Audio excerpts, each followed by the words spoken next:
73 ans. Il a fallu 73 ans pour revoir le FC Barcelone toucher le fond de cette manière. Et non, je ne parle pas d'une défaite serrée, d'un scénario cruel dans les dernières minutes. Je parle d'un 4-0 encaissé en 45 minutes, à la mi-temps, en demi-finale de Coupe du Roi, face à l'Atlético de Madrid. 4 buts, 0 réaction, 0 orgueil, 0 existence. Pour retrouver une humiliation aussi violente à la pause, il faut remonter à 1953, face au Real Madrid. 1953! À cette époque, il n'y avait ni VAR, ni technologie 3D, ni réseaux sociaux pour amplifier le chaos. En 2025, le Barça de Hansi Flick n'a eu droit à aucune pitié. Et ce qui s'est passé ensuite, sur le terrain comme en dehors, a transformé cette soirée en l'un des épisodes les plus fous de la saison européenne. Installez-vous parce qu'on va tout décortiquer. Commençons par le naufrage en lui-même. Sur le terrain, ce qu'on a vu au Metropolitano, c'est une faillite totale, systémique.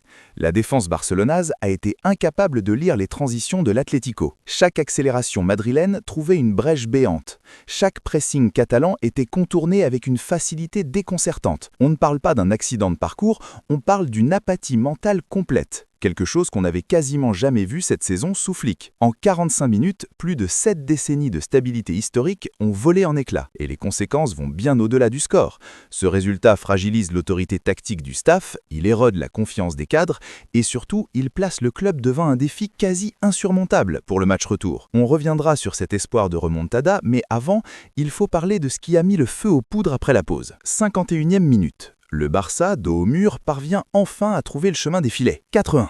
Un but qui aurait pu, et j'insiste sur le conditionnel, amorcer ne serait-ce qu'un début de réaction, un sursaut d'orgueil. Sauf que ce but ne sera jamais validé. Et c'est là que tout bascule dans une autre dimension. Le système de hors-jeu semi-automatique, cette technologie censée garantir l'équité du football moderne, a tout simplement planté. Craché. Le système était incapable de modéliser les joueurs en 3D à cause d'une trop forte densité de joueurs dans la surface de réparation. Résultat, retour au traçage manuel des lignes, un délai de 7 minutes d'attente insoutenable et, au bout du compte, un but refusé pour un hors-jeu de Poukou Barsi jugé positionné légèrement derrière Lewandowski. 7 minutes pour tuer un match et déclencher un scandale. Hansi Flick ne mâche pas ses mots après la rencontre. Je le cite. Un vrai bordel, un désastre. Il cherchait quelque chose à annuler. Frenkie de Jong enfonce le clou. Si les images ne viennent pas de l'IA, c'est un scandale total. Du côté du Barça, on parle déjà de plainte officielle contre la fédération espagnole. Le journal Mundo Deportivo confirme que le club envisage sérieusement cette démarche. Mais de l'autre côté, le comité des arbitres admet la défaillance technique tout en maintenant que le tracé manuel était correct. Des modélisations indépendantes, notamment celles d'Archie Bobard et Mocap, semblent d'ailleurs confirmer que Koubarsi était effectivement en hors-jeu, même si c'est d'un cheveu. Et ce n'est pas tout. 2 autres incidents alimentent la colère catalane. D'abord, le tacle absolument assassin de Giuliano Simeone sur Nico Baldé, sanctionné d'un simple carton jaune sans la moindre intervention de la VAR.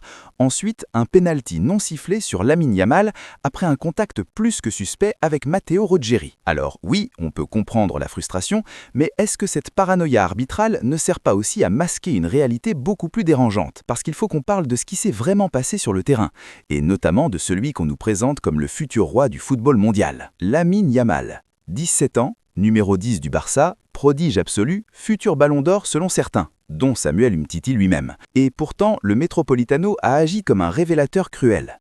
29 ballons perdus. 29! Une nervosité inhabituelle qui s'est traduite par une altercation complètement stérile avec Marc Poubil, un manque de précision chirurgicale qui a totalement isolé le front offensif barcelonais. Alors attention, je ne suis pas en train de dire que Lamine Yamal n'est pas un joueur extraordinaire. 15 buts, 13 passes décisives, cette saison, c'est impressionnant. Mais regardons les chiffres de plus près parce qu'ils racontent une toute autre histoire. Muet lors des 2 matchs contre le Real Madrid, muet lors des 2 confrontations face à l'Atlético, muet contre le PSG, muet contre Chelsea. Ses buts dans la Ligue des Champions, inscrits contre l'Olympiakos, Bruges et Copenhague.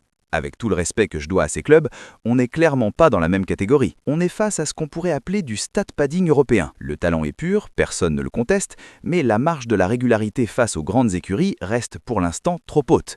Et cette méforme n'est pas un accident isolé. Elle met en lumière une dépendance tactique critique du Barça. Sans Rafinha à l'autre aile pour étirer le bloc adverse et créer des décalages, Lamine Yamal se retrouve systématiquement enfermé dans des prises à 2 qu'il ne parvient pas encore à briser. Et justement, parlons de Rafinha. Parce que c'est peut-être lui la clé de tout. Les statistiques sont absolument limpides. Avec le Brésilien sur le terrain, le Barça gagne 91% de ses matchs. Sans lui, ce taux chute à 60%. Il est le poumon, le catalyseur, celui qui libère les espaces pour tout le monde et en premier lieu pour Yamal. Pour le match retour le 3 mars, le Barça se raccroche à son retour comme à une bouée de sauvetage. L'espoir d'une remontada existe et pour les superstitieux, il y a même un signe. C'est le premier match aller perdu par le Barça en phase éliminatoire depuis le 14 février 2017, le Parc des Princes. Le fameux 6-1 contre le PSG. Coïncidence? Peut-être. Mais la réalité est plus sombre. Eric Garcia, qui a littéralement perdu la tête face aux arbitres, a écopé d'un carton rouge et sera absent au retour. Une absence qui va peser lourd dans le dispositif défensif. Malgré tout, Garcia a lancé un défi avant de quitter le terrain. Je le cite, « S'ils ont marqué 4 buts aujourd'hui, nous pouvons en marquer plus dans notre stade. » Flick partage cet optimisme et appelle à une union sacrée. On verra bien. Pendant que le Barça pense ses plaies, ses anciens joueurs continuent d'alimenter les tensions à l'international. Et là, on change complètement de registre, mais c'est trop savoureux pour ne pas en parler. Lors du dernier classique PSG-OM, Ousmane Dembélé s'est permis de chambrer Leonardo Balerdi en plein match.